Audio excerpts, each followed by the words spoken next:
तमिळनाडूच्या राजकारणात सध्या एकाच नावाची चर्चा आहे, ती म्हणजे थलपती विजय.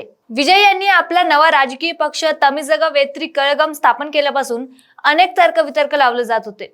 पण आता एक मोठी घोषणा झाली आहे. दक्षिण भारताच्या राजकारणात मोठा धमाका झालाय. सुपरस्टार विजयच्या टीव्हीके पक्षाने भाजपाला चक्क वैचारिक शत्रू घोषित केले.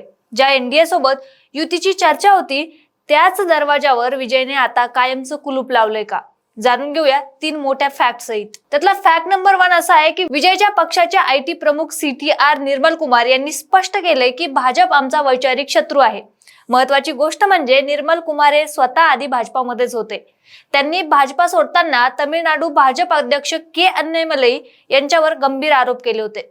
आता त्यांनीच भाजपाशी युती नाकारल्याने चर्चांना अधिकच उधाण आलंय.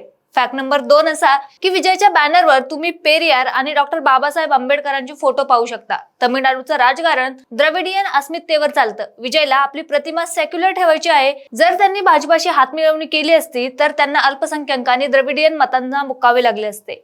ही मोठी भीती आहे, म्हणूनच त्यांनी हा निर्णय घेतला नाही. आता सर्वात मोठा वाद आहे. विरोधक विशेषतः DMK असा आरोप करत होते की विजय हा भाजपाची बी टीम आहे आणि तो फक्त विरोधी मते खाण्यासाठी मैदानात उतरवलाय. हा बी टीमचा शिक्का पुसण्यासाठीच विजयच्या पक्षाने भाजपावर इतकी टोकाची टीका केली आहे का? हा केवळ निवडणुकीचा स्टंट आहे की खरोखरच वैचारिक लढा? विजय यांनी 2026च्या निवडणुकीसाठी आतापासूनच शड्डू ठोकला आहे. भाजपाला शत्रू मानून त्यांनी आता रिस्क घेतली आहे की मास्टर टोक खेळलाय? तुम्हाला काय वाटतं? कमेंट मध्ये नक्कीच सांगा आणि अशाच माहितीपूर्ण व्हिडिओसाठी पाहत राहा सत्य पे सत्ता, म्हणजे थोडक्यात पण महत्त्वाचं.